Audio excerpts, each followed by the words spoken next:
ఆదేశాలను పట్టించుకొని కాంగ్రెస్ పార్టీ అగ్రనేత రాహుల్ గాంధీపై చర్యలకు రంగం సిద్ధమైందని ప్రభుత్వ ఉన్నతాధికారులు వెల్లడించారు.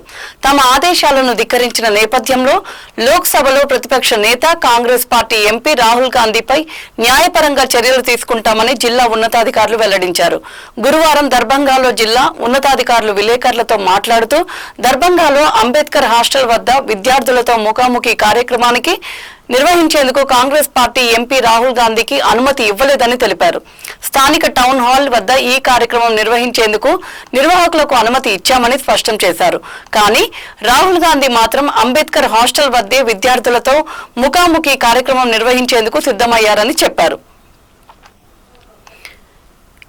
ఈ కార్యక్రమానికి అడ్డుకునేందుకు పోలీస్ సిబ్బంది చేసిన ప్రయత్నాలు ఫలించలేదన్నారు. ఆ క్రమంలో అంబేద్కర్ హాస్టల్ వద్దకు రాహుల్ గాంధీ వస్తున్న క్రమంలో ఆయన్ని యూనివర్సిటీ గేట్ వద్ద పోలీసులు ఆపే ప్రయత్నం చేశారన్నారు. పోలీసుల ప్రయత్నాన్ని కాంగ్రెస్ పార్టీ శ్రేణులు తీవ్రంగా వ్యతిరేకించాయని చెప్పారు. దీంతో యూనివర్సిటీ గేట్ తెరవక తప్పలేదన్నారు. అనంతరం కాన్కా చౌక్ వద్దకు రాహుల్ చేరుకొని అక్కడి నుంచి అంబేద్కర్ హాస్టల్ వద్ద ఏర్పాటు చేసిన వేదిక వద్దకు కాలినడకన ఆయన చేరుకున్నారని తెలిపారు. ఆ తర్వాత రాహుల్ గాంధీ విద్యార్థులను ఉద్దేశించి ప్రసంగించారని చెప్పారు. మీతో మాట్లాడటానికి మీరు చెప్పింది వినేందుకు తాను ఢిల్లీ నుంచి వచ్చానని విద్యార్థులకు రాహుల్ గాంధీ వివరించారు. కానీ అధికారులు తనను ఆపేందుకు అడుగడుగున అడ్డుపడ్డారన్నారు.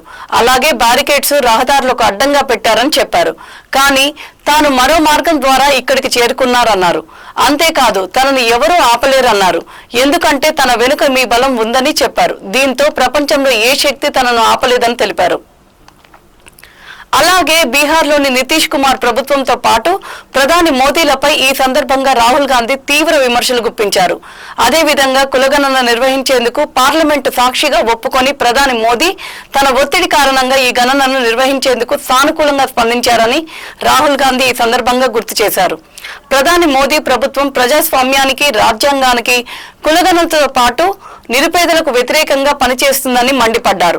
ఈ మోదీ ప్రభుత్వం కేవలం అదానీ, అంబానీ సంస్థలకు అనుగుణంగా మాత్రమే పనిచేస్తుందంటూ రాహుల్ గాంధీ ఆరోపించారు.